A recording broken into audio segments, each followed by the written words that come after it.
Hey everyone, and welcome to another episode of Crypto Invest. First up, I'd like to say that this is for investment purposes only and should not be considered as investment advice.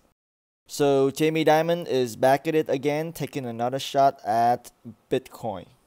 He is saying somewhat the same thing he has been saying, which is Bitcoin is bad and blockchain is good.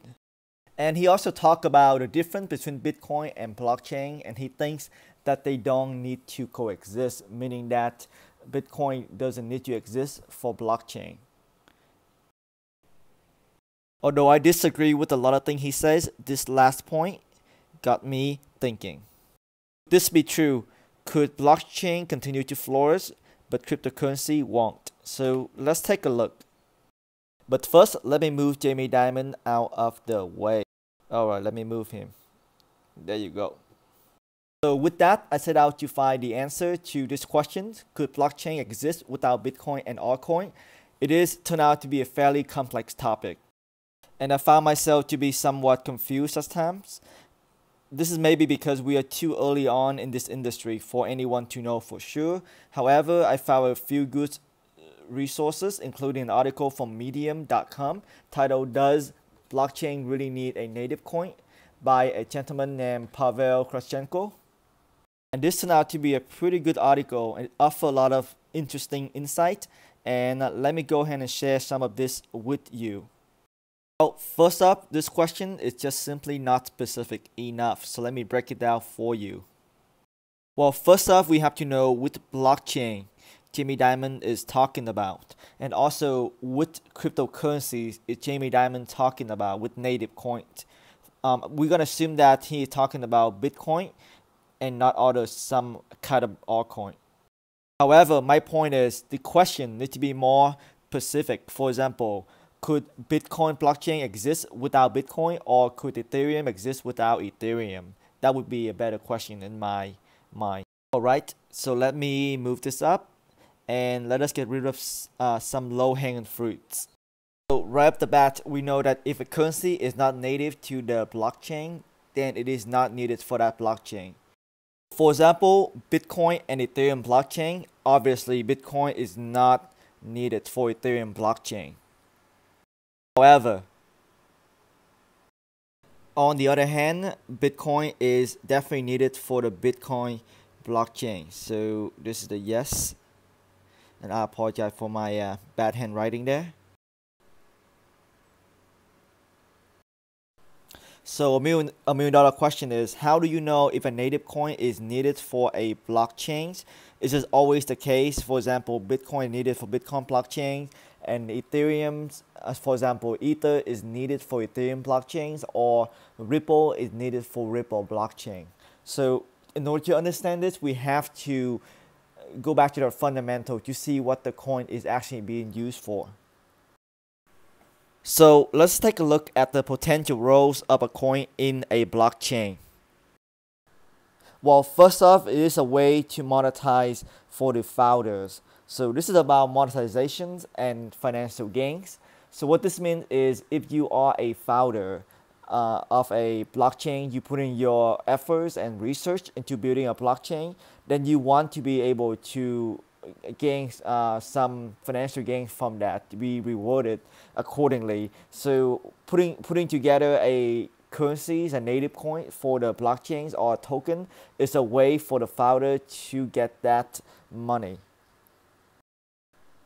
Financial gains. Okay, second, it is a stake of a particular blockchain startup, and this is similar to what you see in a startup in the traditional market, where the startup may issue equities as a way to raise some money. So that is the second potential use of a coin in the blockchain. The next potential use of a coin in the blockchain is acting as an accounting method. And this one is self-explanatory in my opinion. It is basically a unit of account. The next potential use of a coin in the blockchain is a reward method for miners. This one is also self-explanatory in my opinion. It is currently what is being used for in the proof of work, like Bitcoin or proof of stake system. Next, it can also be used as a preventative method that stops double spending. And this one is somewhat similar to number 3 that we just discussed. And also number 4, it is an accounting method to stop the double spending, and it's also being used to reward the miners or the validator of the network to prevent double spending. So with that, let's move this back to where it's supposed to be. Next, it can be used as a payment method between participants. It is what Bitcoin originally was designed to be used for. It is originally designed to be used as a peer-to-peer payment network.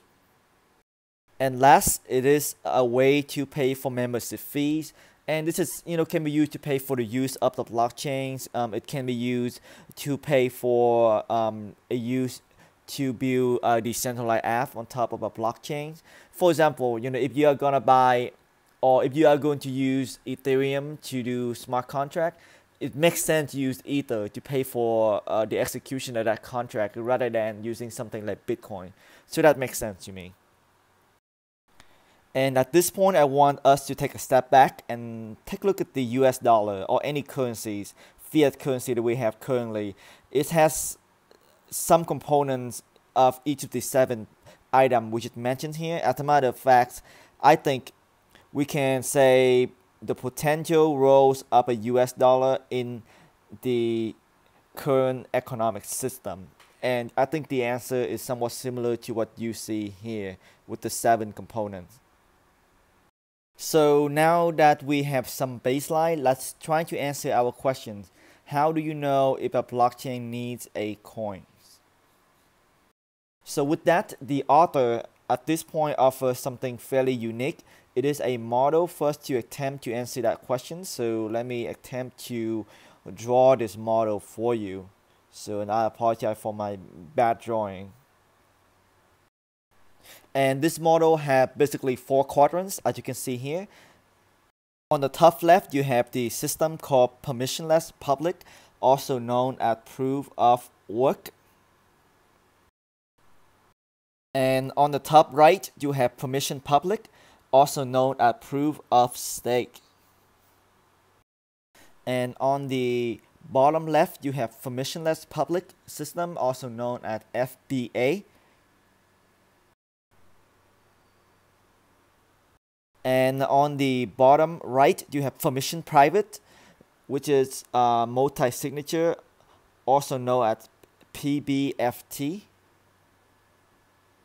And the label for the vertical axis is the anonymity of the validator.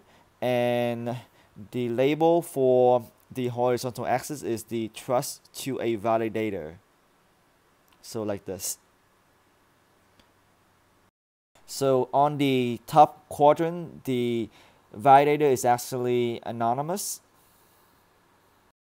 And the bottom 2 quadrant, the validator is not so much anonymous. And similarly, the quadrant on the right hand side, there is more trust to the validator. And the quadrants on the left hand side, there is less trust to the validator. Okay, this is where things can get a little complicated and a matter of opinions. I am going to present you the opinion of the author. And of course, you can certainly form your own opinions. I am just trying to give you some foundation to form that opinion of your own.